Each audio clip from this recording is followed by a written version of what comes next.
Ellsworth Air Force Base sits quiet under a blanket of ice. Winter in South Dakota doesn't just arrive, it takes over.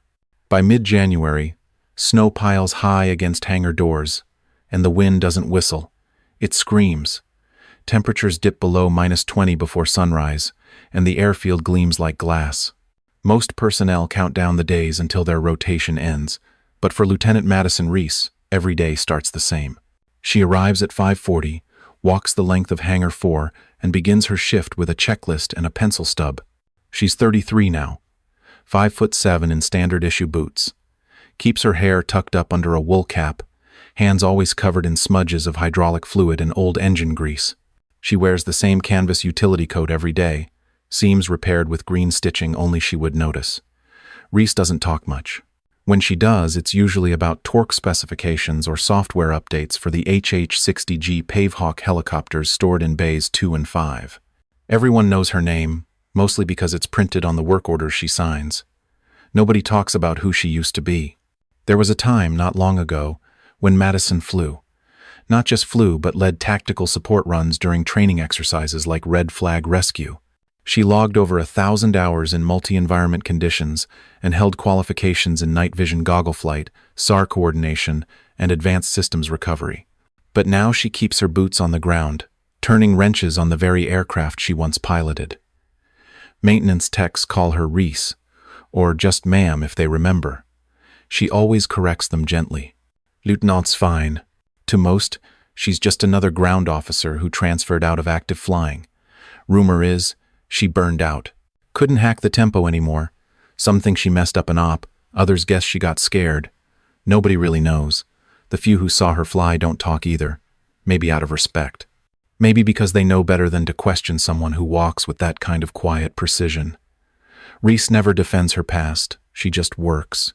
Methodical, sharp, disconnected. By 6:15, she's inside the left access panel of an HH-60's avionics bay. She moves like clockwork, checking solder points, tapping connectors with the back of a screwdriver to listen for cracks in the wiring. Her gloves are off. Fingertips bare in 20-degree air because she says you can't feel loose circuits through fabric. A junior airman walks by and mutters that she probably just likes playing tech, doesn't belong in flight line. She hears him, doesn't flinch, doesn't even look up. That kind of comment isn't new. She stopped correcting them years ago. During break at 9:30, she skips the heated lounge, sits alone behind the hangar, facing the inactive runway, watching contrails disappear into white sky. On the tarmac nearby, two pilots laugh while struggling to reset the caution light on a C-130 pre-flight checklist. Reese doesn't intervene, though she fixed the same issue yesterday. She just sips black coffee from a dented thermal mug. The handle's gone. She grips it from the rim. When she walks the line before lunch, she taps each Pavehawk with her knuckles like a habit she picked up in combat zones. One of the new pilots once asked why she does that. She replied it helps her listen. No one asked again. By 14 o'clock, she's back under the belly of tail number 2065, adjusting the anti-icing system on the pitot tube. Her tools are lined up with surgeon-level symmetry. She doesn't use the electric torque wrench, prefers the manual one, says it gives better control. No one sees her stop.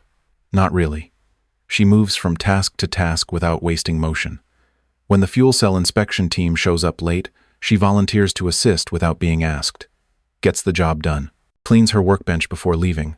Logs every update manually, even though the digital system does it automatically. At 18:10, she walks back to the barracks, boots tracking slush across the frozen lot. She doesn't notice. She's already reviewing tomorrow's checklist in her head.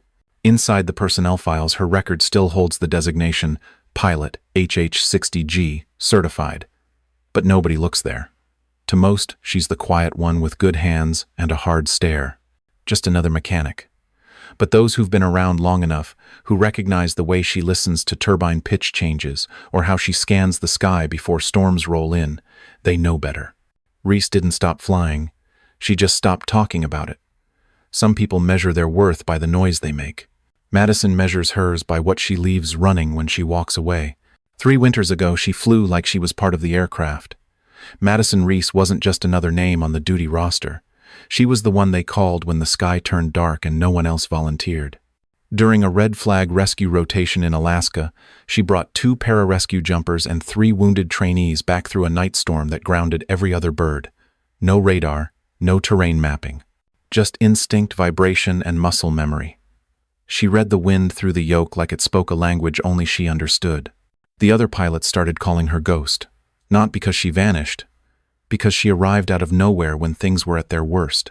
Her file listed multiple combat zone extractions, deep snow SAR flights, and isolated evac runs. They said she could land a Black Hawk blindfolded in a canyon if you gave her 10 seconds to listen to the echoes. She never responded to the nickname. She just flew the next sortie, logged the next flight hour, and never said no when asked to go again. Then came the call that ended it all. She was mid-flight, coordinating a rescue over mountainous terrain in Kodiak. A satellite message broke through the radio net. Her father had collapsed back home in Spokane. Massive heart attack. He was in critical condition. The medic said he might have hours, maybe less. Reese didn't speak for several seconds. The crew chief beside her just watched her hands. They didn't shake. They tightened. The team on the ground still hadn't been reached. They were hypothermic, pinned between a landslide and a cliff face. No signal. The only aircraft capable of reaching them was hers. She could turn back. No one would have blamed her. But she kept flying. She dropped the bird low, skimming the terrain like it was breathing. Found the beacon by memory and extracted all 3 survivors with minutes to spare. She didn't even take her helmet off until they were airborne. By the time they landed at the forward ops pad, her father had passed. Her mother had tried to reach her again, but the signal failed. Reese sat in the cockpit for 32 minutes after shutdown. Didn't speak, didn't cry, just looked straight ahead like she was still mid-flight. Nobody approached her. Not the flight engineer. Not the crew chief. They knew. Whatever part of her used to fly for pride or for thrill had changed. That night, she submitted a request for reassignment out of air operations. 6 weeks later, she showed up at Ellsworth. Same uniform, same flight badge, but now she was listed under maintenance. No one understood. Why would a Tier 1 pilot transfer to a cold weather line unit to tighten bolts and update firmware? She didn't offer an explanation. Her new CO asked if she wanted to retain flight qualifications. She declined. Said she needed to stay close to her mother, who had early-stage Parkinson's. Said flying could wait. What she didn't say was that every time she sat in the cockpit now, all she could hear was a dial tone. Some of the other officers speculated. Maybe she cracked. Maybe the pressure got to her. But they didn't see the full picture. They didn't know what it meant to fly someone to safety while your own blood slipped away in an ICU bed you'd never reach in time. That kind of choice doesn't get easier with stripes or wings. It gets heavier. Madison chose others that day. 3 lives over 1. It wasn't wrong. But it wasn't something you just fly through and forget either. In the months that followed, she kept to herself. Maintained every aircraft like it might be the last line between a soldier and death. Stayed late, volunteered for off-record tests. Helped new pilots recalibrate sensor arrays without telling them how much more she knew than their instructors. At night, she walked the line alone. Sometimes, she'd stop in front of a grounded HH-60 and just stare at the blades. Listening, remembering. She never wore her wings again. Took them off the day after her father's funeral and never put them back on. They're still in the bottom drawer of her wall locker. She didn't stop being a pilot because she lost nerve. She walked away because carrying that kind of grief into a cockpit felt like flying with a ghost, her own. Madison didn't need a crash to ground her. She didn't need orders. She just needed to feel like if she was going to be trusted with lives, hers had to be whole enough to carry them.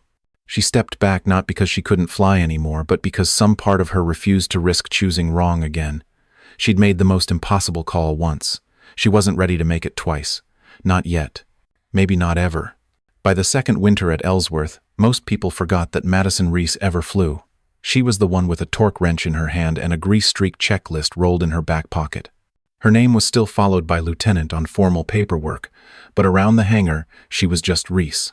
No one saluted. Few even made eye contact unless they needed something fixed. She never corrected them. She worked the night shifts more often than not. Said the aircraft sounded different in the dark. Something about the way metal contracts in the cold lets you hear things daylight buries. Her precision became something of a legend in maintenance. She could trace a sensor fault to a loose ground line by sound alone. If a pilot complained about rotor shudder or torque drift, Reese found the culprit before the diagnostic system even finished booting. But most didn't know that. They just saw a quiet woman with oil under her fingernails and assumed she had always been ground crew. Her routines never changed. In at 5:30, gloves off before inspection, manual calibration of avionics, even when digital readings said everything was green. She checked tail rotor links with her fingertips instead of a sensor wand. She said machines talk if you're patient enough to listen. Some thought it was superstition. Others chalked it up to her being overly meticulous. Nobody said it out loud, but the nickname started floating around, Torque Fairy. Once, during a snow delay, a younger tech joked loud enough for the crew bay to hear, said she probably washed out of flight school and just hung around long enough to get stuck here. Said she was all wrench and no wings. She didn't react, didn't even blink. Just reached for a socket set and slid under the bird, humming a tune no one recognized. The joke died fast. Even the ones who laughed looked uncomfortable. She kept her locker neat. No photos, no pins, no trace of the pilot she used to be. But once, someone found a folded maintenance manual inside with handwritten annotations that went beyond the standard checklist. It had notes on flight drift under high-altitude icing conditions, tips on interpreting blade feedback through cyclic vibration, and corrections to sensor discrepancies under electromagnetic interference. It read like the inner monologue of someone who had flown in storms where machines barely survived. The truth was, she hadn't stopped being a pilot. She'd just changed her role. Madison knew the HH-60G down to its rivets. She knew which tail number developed avionics glitches under hard yaw turns and which one needed extra attention to its anti-ice boots after 300 hours. She didn't say much, but when she did, pilots listened.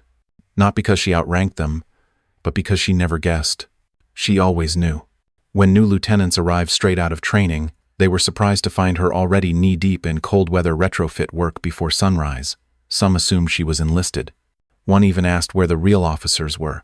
She told him they'd be in by 7 o'clock. Then she returned to rewiring a nav unit. By the time they realized who she was, most were too embarrassed to bring it up. She never held grudges. Never corrected misconceptions unless they interfered with safety. What mattered to her was the bird, always the aircraft. She kept them airworthy when specs said they should be grounded. She made systems hum that should have rattled. If you asked her why, she'd probably just say it was her job. But those who paid attention knew it was more. It was devotion, a quiet form of redemption she never explained. Most days Madison said little and worked hard, but there was something in the way she touched each aircraft before leaving the hangar, a stillness. Like she was asking permission or maybe giving thanks. Either way, it wasn't for show. She wasn't trying to be remembered. She was making sure someone else had a better chance to come home. The storm hit fast. Forecasts had called for light snow, scattered gusts, maybe a temporary whiteout along the northern ridge. Nothing unusual for January in South Dakota. But by 10 o'clock, the airfield wind indicators were spinning like pinwheels and visibility dropped to a half-mile, then nothing. The sky went from overcast to solid white in less than 20 minutes. It wasn't weather. It was a wall. 14 personnel had rolled out at 6:45. A comms repair unit with 2 Humvees and a snow-capable trailer. Their task was standard: restore the signal relay station near the Black Hills Range. It was 78 clicks northeast of Ellsworth. Cold terrain, but nothing they hadn't handled before. The team included 5 NCOs, 4 junior airmen, 2 civilian contractors, and 3 comm specialists. They were due to check in by 13:30. When they didn't, dispatch tried every frequency. No response. By 14:10, the command center knew something was wrong. Radar scans returned only interference. Static blanketed all satellite imagery. Even the emergency beacon they carried failed to activate. Techs suggested the storm had created enough electromagnetic interference to scramble or block most transmissions.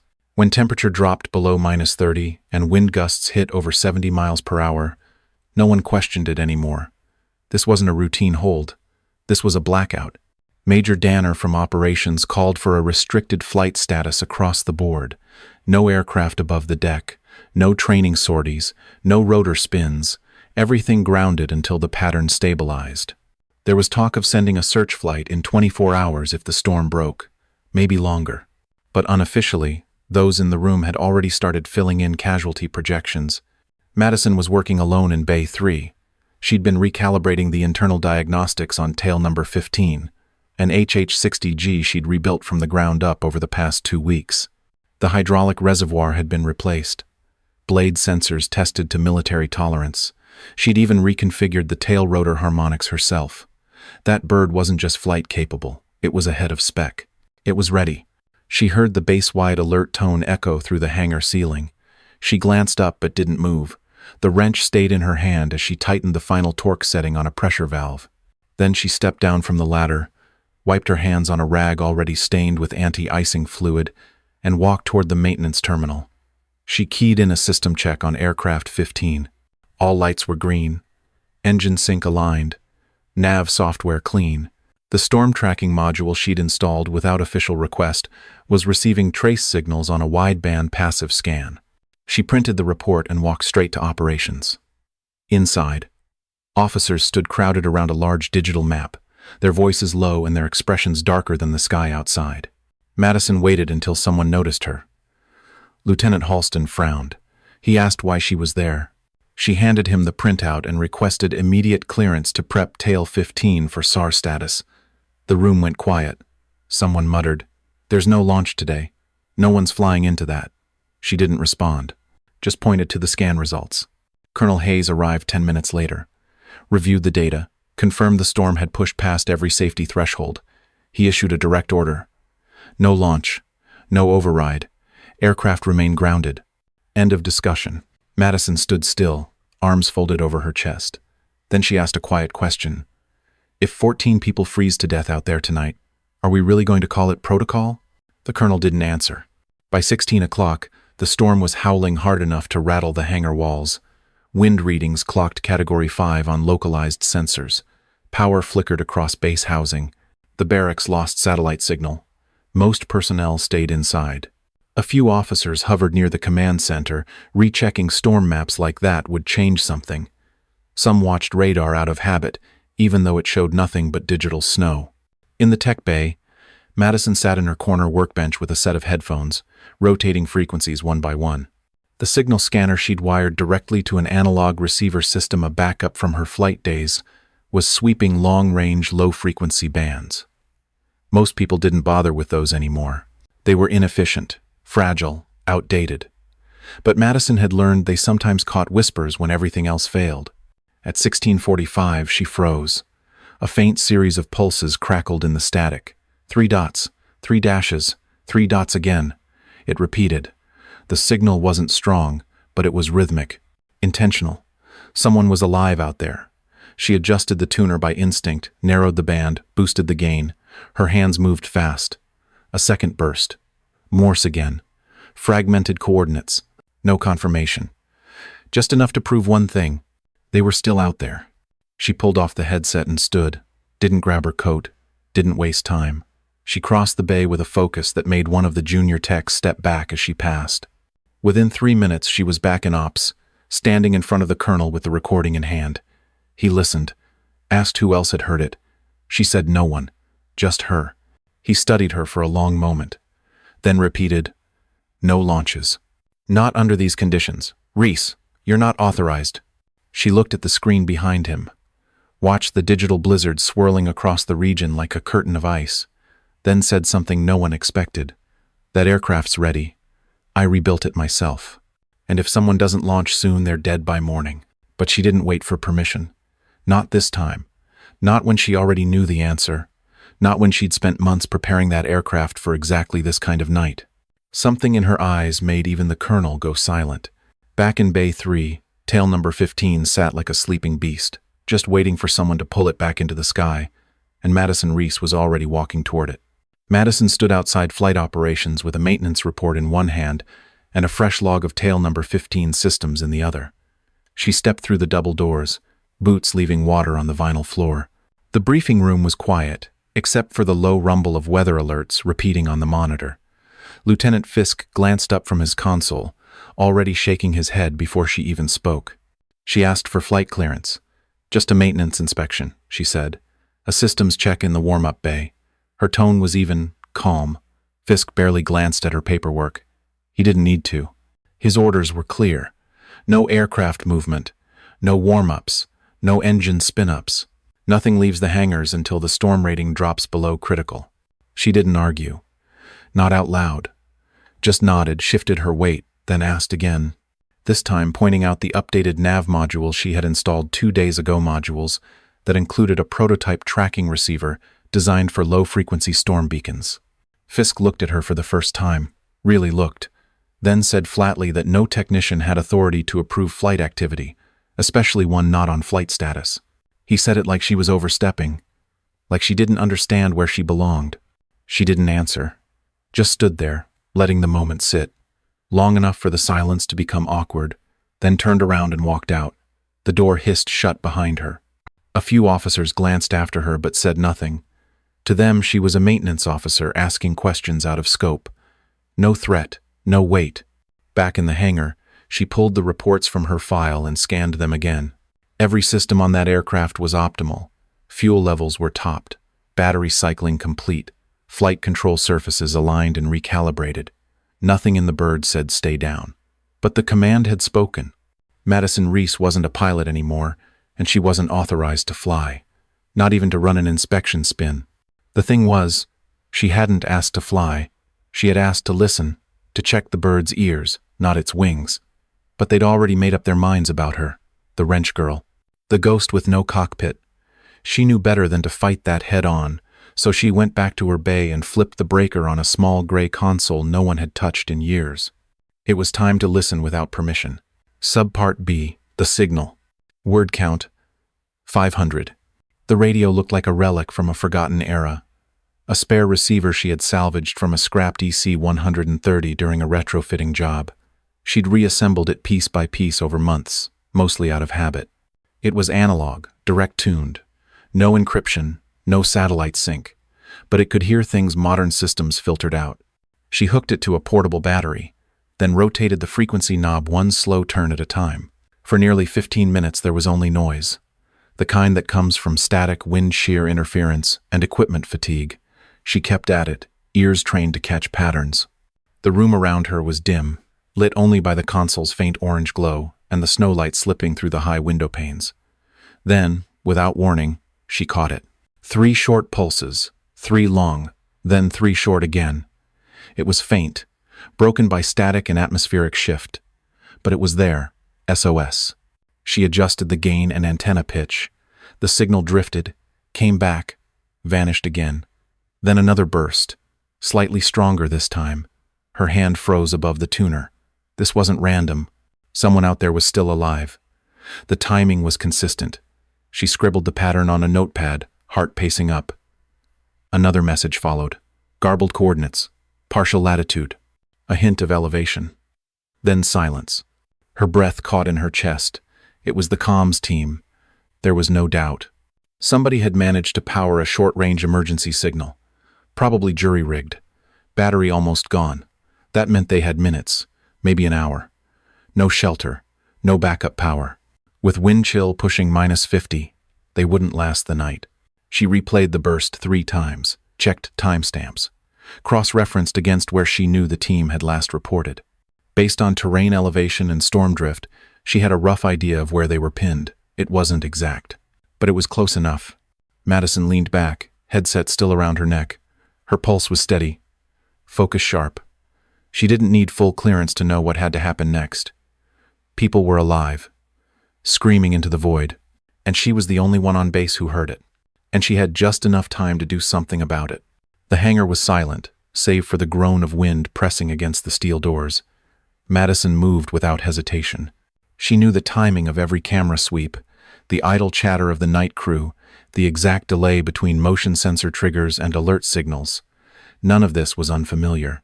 She had helped install half the base's internal systems. Now she used that knowledge to disappear. At 1750, she released the lock override on tail number 15. Her ID still registered with full maintenance clearance. The system didn't question her access. The HH-60G sat prepped, canopy latched, fuel topped, batteries primed. She performed the cold start sequence from memory. No checklist, no lights. Every switch flipped in silence. The turbine whine rose slowly. The digital cockpit glowed pale green as systems booted up. She kept the noise suppressed as long as possible. doors still closed, rotor blades crawling through their first rotations. At 1756, she initiated auxiliary power disengage and tapped in a navigation code last used in pre-2000 combat zones. It linked to a legacy frequency designed to fly dark no transponder. No call sign. The aircraft vanished from standard ATC radar. By 1802, the hangar doors parted a few feet at a time. Snow blew inward like dry smoke. She nudged the cyclic forward, lifted the Pavehawk a foot off the ground, and slid it into the blizzard before the motion sensors caught up. Once clear, she applied collective and lifted to 50 feet. The aircraft vanished into the white as fast as it had appeared. No spotlight, no escort. Inside the command center, Sergeant Hale leaned over a console and frowned. A blip appeared near the southeast perimeter, moving against wind direction. No ID, no registered path, no clearance. It was impossible. He checked the system again, then called it out. Colonel Hayes walked to the screen and stared. One aircraft signature, barely trackable, heading straight into the worst quadrant of the storm. The airspace was locked. Every pilot was grounded. He asked for cross-reference. Every tail number matched a current location. Every crew accounted for, except tail 15 showed as under maintenance. That was wrong. Major Danner ran a secondary scan. The bird wasn't broadcasting a beacon, no radio ping, but it was flying, and it was flying hard. Wind speed alone should have torn the airframe apart. Instead, it held steady, slicing through the digital static like a phantom. No one had authorized a sortie. No one had given the order. Someone was flying blind into hell, and nobody knew who. Subpart B. The voice on the frequency. Word count, 600. The first transmission came through on a legacy channel no one had used in 20 years. Low frequency, short range, no encryption. The comms tech on duty almost ignored it, thinking it was a bleed from a test beacon or a ghost signal. But the voice came clear enough on the third pass to make him stop breathing. Ellsworth Base. This is Ghost 15, airborne. 15 clicks northeast. Visibility 0. Holding eastern pattern for search sweep. The room froze. Major Danner reached for the headset and leaned in. He asked for identification. The reply came calm, measured, like it belonged to someone reading off a manual while sitting on a thundercloud. This is Reese. Lieutenant Madison Reese. Operating HH-60 tail number 15. No call sign assigned. Visual contact negative. Navigating by instrument and legacy terrain references. The room exploded in motion. Voices overlapped. One junior officer said that aircraft wasn't cleared. Another asked who gave the launch order. The colonel said no one had. A senior sergeant whispered that she wasn't even flight qualified anymore. Yet here she was, inside the worst storm the region had seen in 5 years, flying a rescue profile with no support and no permission. Colonel Hayes took the headset himself. Reese, confirm. Are you airborne inside the blizzard? Negative visibility? Her reply came without hesitation. Affirmative, sir. I am flying. I am stable. I have reason to believe the missing team is broadcasting from grid variant northeast. I have partial coordinates. I will attempt intercept. Please advise if recovery support can be mobilized. Hayes stared at the radar, then at the rest of the room. No one moved. There is no support, Lieutenant. No one else is cleared to fly. This mission is unauthorized. Her voice returned after a pause. Copy. Then I'll proceed alone. Recommend you monitor frequency 223.15. I'll report at 10-minute intervals. Danner exhaled through his teeth. She had planned for this. She knew what she was doing. Hayes stepped back from the console, face unreadable. Someone behind him muttered, "She's really doing it. She stole the bird. She's gone." And then, from deep in the storm, her voice came through one last time before static took over. Advise base. I am not requesting permission. I am responding to a call. They're still alive. That's enough. The channel went quiet. The screen blinked once. Then only snow. The storm didn't feel like air. It felt like force. A rolling, invisible current pressing from every angle at once. Madison kept her hands loose on the cyclic, adjusting pressure by feel. The artificial horizon had failed 20 minutes ago. Altimeter readings flickered, then flatlined. She didn't bother resetting them. There was no point. At this stage, the aircraft was talking to her directly. She used rotor resonance to judge altitude, the change in blade vibration pitch as it echoed off unseen terrain below. When the wash came back tight and fast, she knew she was under 200 feet. If the sound stretched and thinned, she pulled collective to gain 10 or 20. She didn't need numbers. She needed rhythm. The HH-60G was heavy but responsive. If you understood her mood, she flew true. Navigation was dead. No GPS, no beacon tracking. She traced terrain using storm patterns, watching the eddy of snow around the canopy, tracking microbursts by how they twisted across the windscreen. She'd flown valleys like this before, during cold weather training ops in Fairbanks. But this was worse. The storm didn't just blow. It screamed in pulses. Gusts slammed her sideways without warning. Her headset picked up low whines from the engine nacelles overpressure in the intakes. She adjusted pitch with the pedals, easing airflow through the housing before stall alarms could trigger. A newer pilot would have overcorrected, tried to muscle through the wind, but she let the helicopter sway. Let it ride. She rolled with the chaos, making subtle counter-movements that dampened stress on the frame. She used dead reckoning from the last known coordinates, cross-referenced against elevation maps she'd memorized years ago. She counted seconds between power lines and narrow-cut ridges, used the storm's bounce pattern to gauge crosswind severity.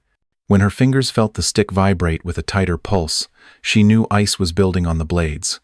She toggled the anti-ice manually, then gave it 5 seconds before toggling off. No automation, just muscle memory. The display lights dimmed, then surged back. Electrical interference from the storm's EM field. She shut off unnecessary systems, ran minimal load to preserve function. The glass cockpit went dark. She flew on instinct now, reading the world through the machine. Every creak, every whine, every shift in torque told her where she was, where she could go, and where she'd die if she guessed wrong. The aircraft tilted from a downdraft.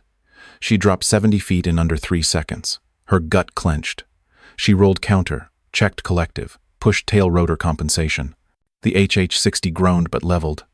Her left shoulder slammed into the door frame, but her grip didn't break. She didn't speak, didn't pray. She listened. To the pitch, to the airflow, to the storm's rhythm. She became part of it, not fighting the blizzard but dancing with it. Every adjustment was a step. Every recovery, a breath.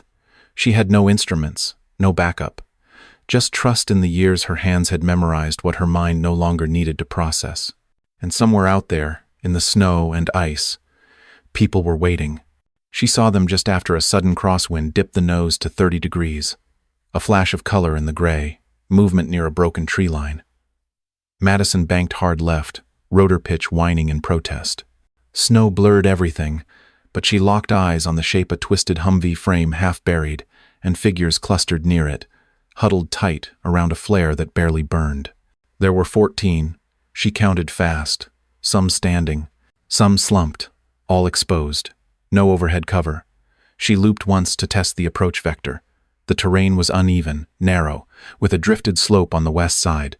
A straight-down landing would flip the airframe.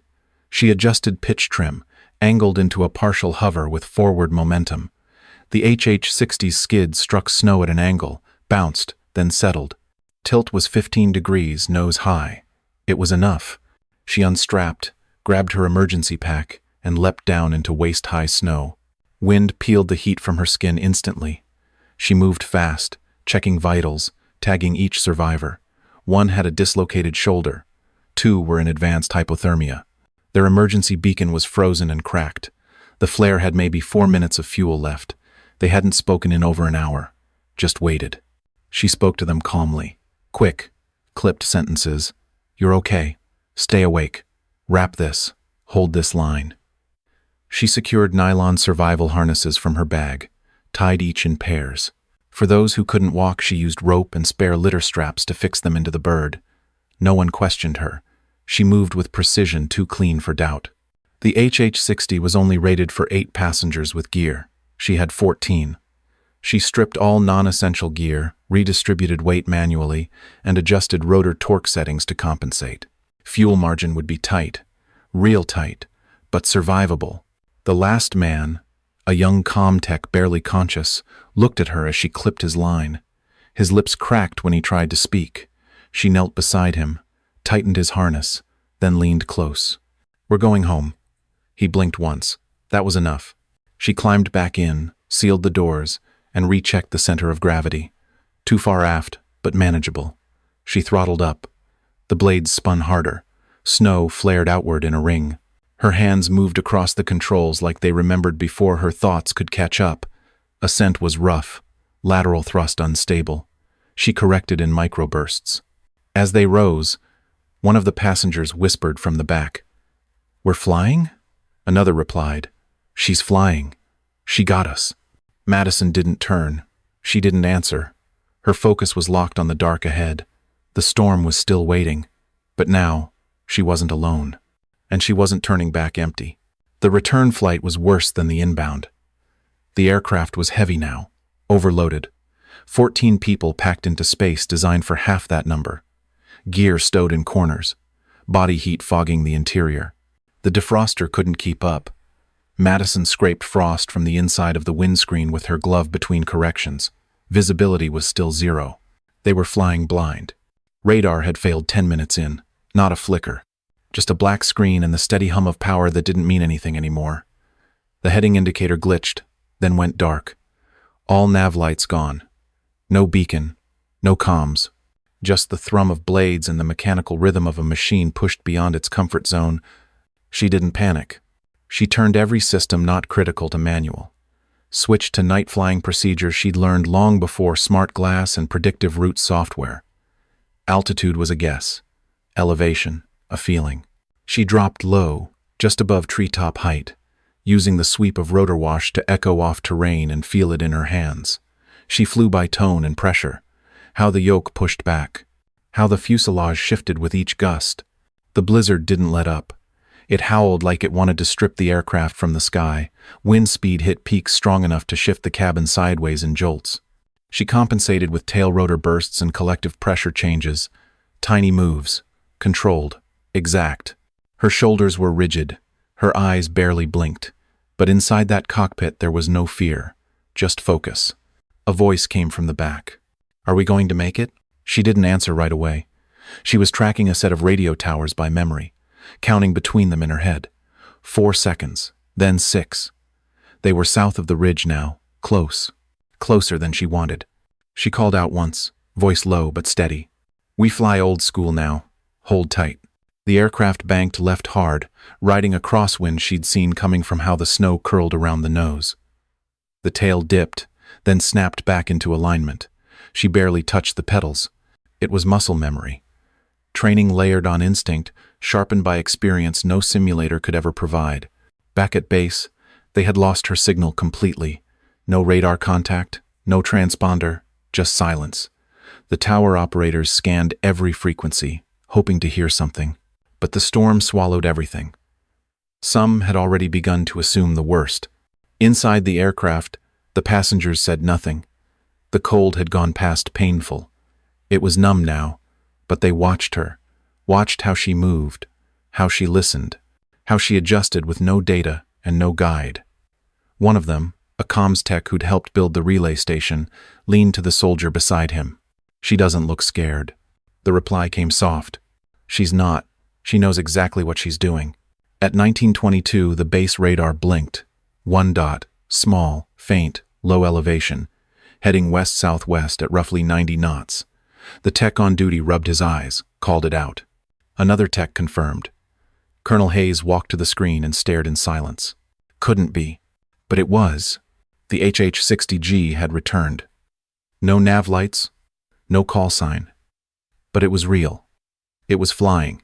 Madison guided the aircraft by feel into the landing zone, adjusting pitch to counter the final gusts that tried to shove the tail sideways. The skids hit uneven ground and bounced, but she compensated. The helicopter touched down at 1927. No fanfare. No applause.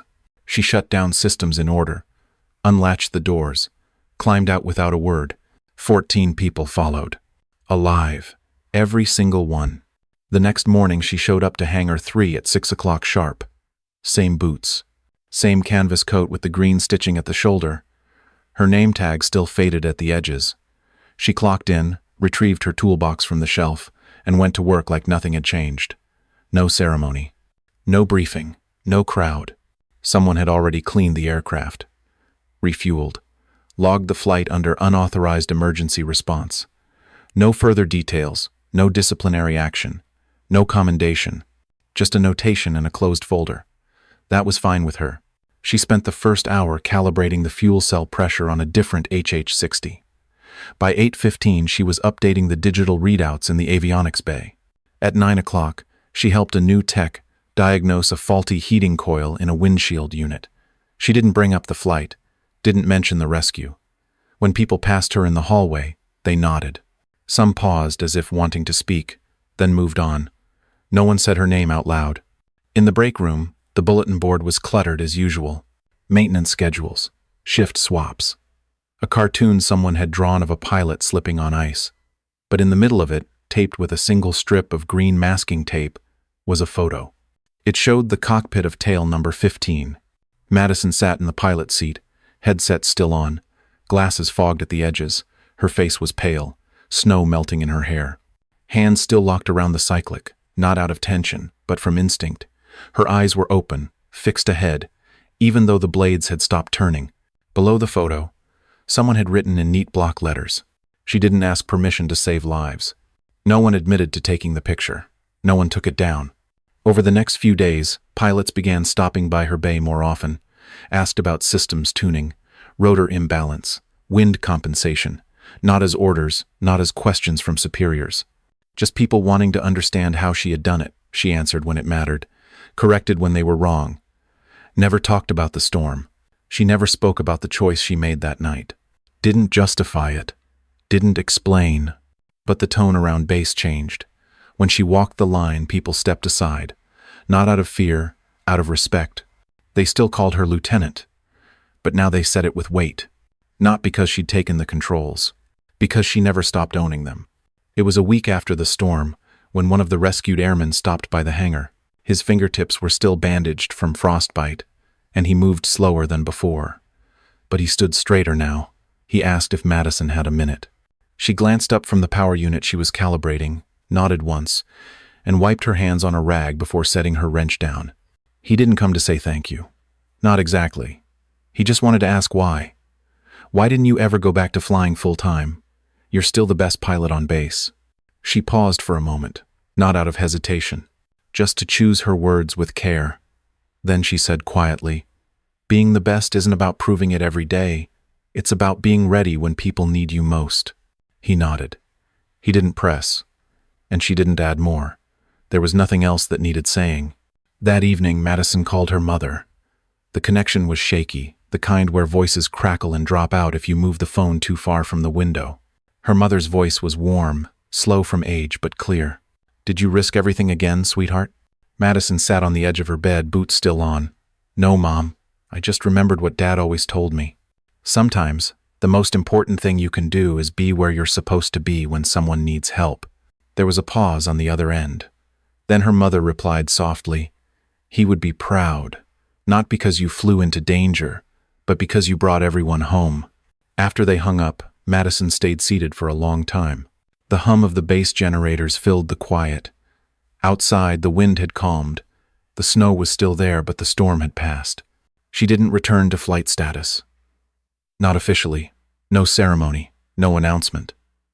But the file in the operations office had been quietly updated. Her clearance reinstated.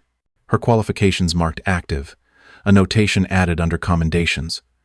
Exceptional judgment and heroism under adverse conditions. No one spoke of it. No one needed to. The younger pilots came around more often now. Not for lessons. For presence. She didn't talk much, but when she did, it mattered. She told one of them once, "If you want to fly well, don't just memorize systems.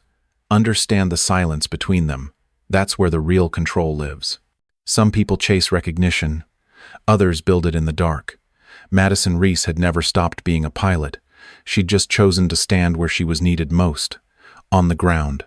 Behind the scenes. Until the moment came to rise. Strength doesn't always arrive with noise. It doesn't demand permission. It doesn't wear medals on its sleeve. Sometimes it walks to the edge of a hangar in a storm, opens a cockpit door, and says nothing. Because the people who carry that kind of strength don't need the world to know. They just need to be ready when the call comes. And when it does, they answer, quietly, completely, without hesitation.